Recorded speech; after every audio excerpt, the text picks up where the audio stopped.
convinced that he was living in the real world, and he shifted away from Plato's view. Over the years, Aristotle virtually turned Plato's philosophy on its head. Despite this, his metaphysical theories remain recognizably an adaptation of Plato's. Where Plato viewed forms as ideas that had a separate existence, Aristotle saw forms, or universals as he called them, more as essences embodied in the substance of the world, with no separate existence of their own. Aristotle was to offer a number of devastating arguments against Plato's theory of ideas, but appears not to have appreciated that these criticisms were equally devastating to his own theory of universals. Yet no one else seemed to notice this either. As a result, it was largely in the form of Aristotle's modified doctrine that Plato's theories were to become the dominant philosophy of the medieval world. Fortunately, there were many obscure points and apparent contradictions in Aristotle's works, which gave medieval scholars food for endless controversy arising from different interpretations. These arguments over errors, heresies, schismatic misbeliefs, and devil-inspired misinterpretations kept alive the notion of philosophy when, to all intents and purposes, the entire enterprise had died, or, perhaps more accurately, had entered a long Rip Van Winkle period. It has been suggested that a number of these controversies arose from simple clerical errors, the result of medieval copyists inserting their own guesses in place of words that were no longer legible in the original worm-eaten texts. In 347 BC, Plato died, and the position of head of the academy fell vacant.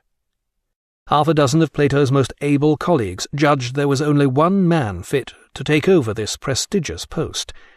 Unfortunately, each of them had a different man in mind, usually himself. Here Aristotle was no exception. To his disgust, Speusippus, Plato's cousin, was eventually given the job. Speusippus is known to have been so bad-tempered that on one occasion he tossed his dog into a well for barking during his lectures. Eventually, he administered euthanasia to himself after becoming an object of public ridicule during an exchange with Diogenes the Cynic in the Agora. Speusippus was scarcely the intellectual equal of the man whose doctrines were to lay the foundations for all serious intellectual thought for the next 2 millennia, and on his appointment Aristotle left Athens in high dudgeon, accompanied by his friend Xenocrates, another disappointed candidate. Aristotle sailed across the Aegean to Atarneus, where he had spent his youth. This was now ruled by the eunuch Hermias, a Greek mercenary who had managed to take over this corner of Asia Minor. On a visit to Athens, Hermias had been highly impressed by what he had seen of the academy, and he now welcomed Aristotle with open arms. Hermias was determined to make Atarneus a centre of Greek culture, and Aristotle began advising him on the best way to go about this. Aristotle's political philosophy consists largely of an examination of the different types of state and how best they can be run. His understanding of politics is profound. This led him to adopt a pragmatic attitude in direct contrast to Plato's idealistic approach. In The Republic, Plato had described how a philosopher-king should rule his utopia, which, like any utopia, was in fact little more than a tyranny. Aristotle, on the other hand, described how to run an actual state, outlining effective courses of action that often almost anticipate Machiavelli. Aristotle knew how politics worked, and knew that it had to be effective to be of any use at all. This is not to say he was devoid of ideals. On the whole, Aristotle believed that the purpose of the state was to produce and support a class of cultured gentlemen such as himself, though he understands that this is not always possible.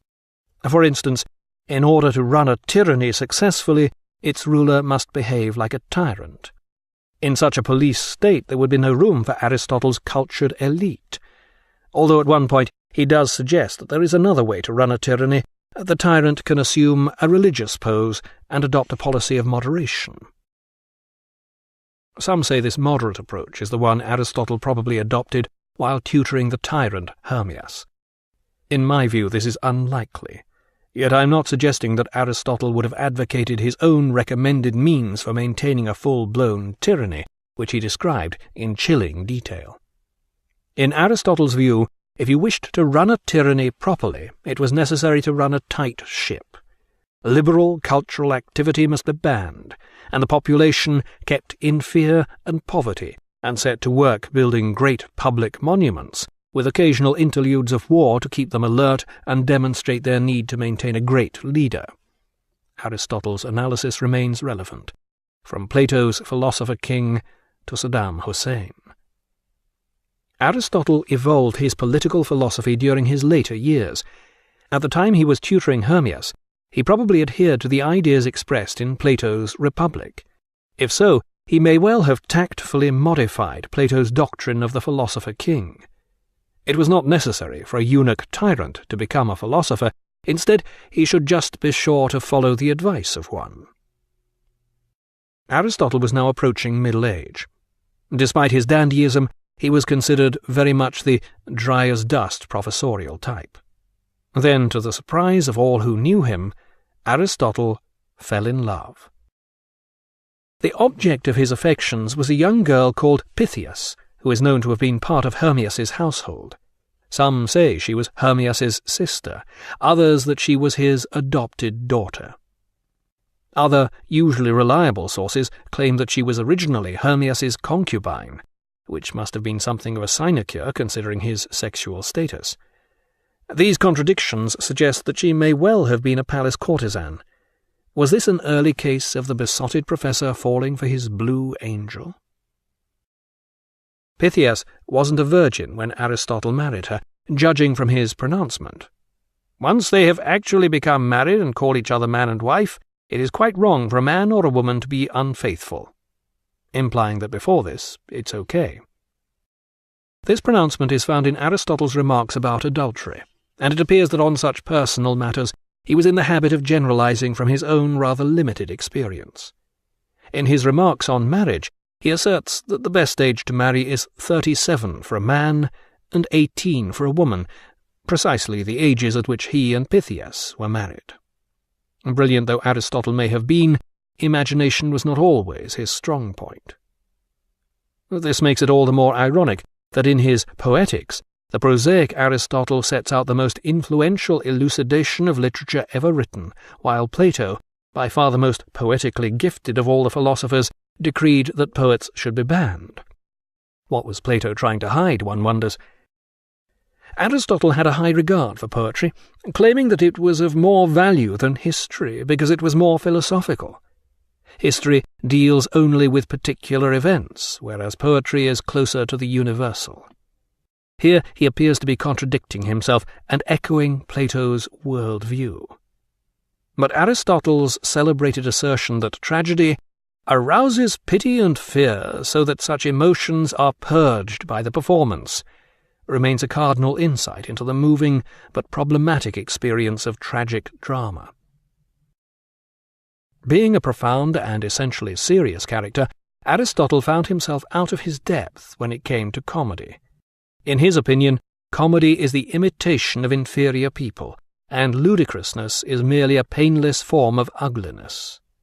Aesthetics can only attempt to clear up the mess created by art, and theoreticians of comedy usually end up on a banana peel. Aristotle is no exception, observing that, to begin with, comedy was not taken seriously. Not long after his marriage, Aristotle founded a school at Assos. 3 years later he moved on to Mytilene, on the island of Lesbos, where he founded another school. By this time, Aristotle is known to have been deeply interested in the classification of plants and animals. One of his favourite haunts for specimen hunting was the shores of the all but landlocked Jera Gulf, whose still blue waters beneath Mount Olympus are as idyllic today as they must have been then.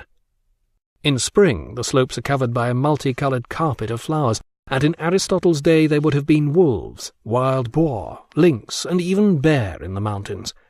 The first naturalist's paradise for the first naturalist.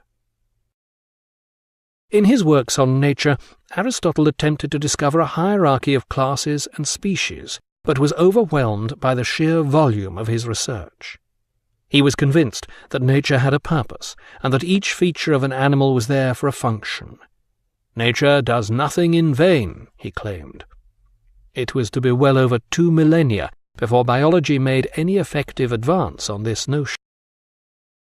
He is not to have appreciated that these criticisms were equally devastating to his own theory of universals. Yet no one else seemed to notice this either.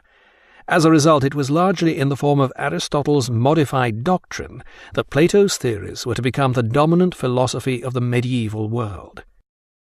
Fortunately, there were many obscure points and apparent contradictions in Aristotle's works, which gave his metaphysical theories remain recognizably an adaptation of Plato's.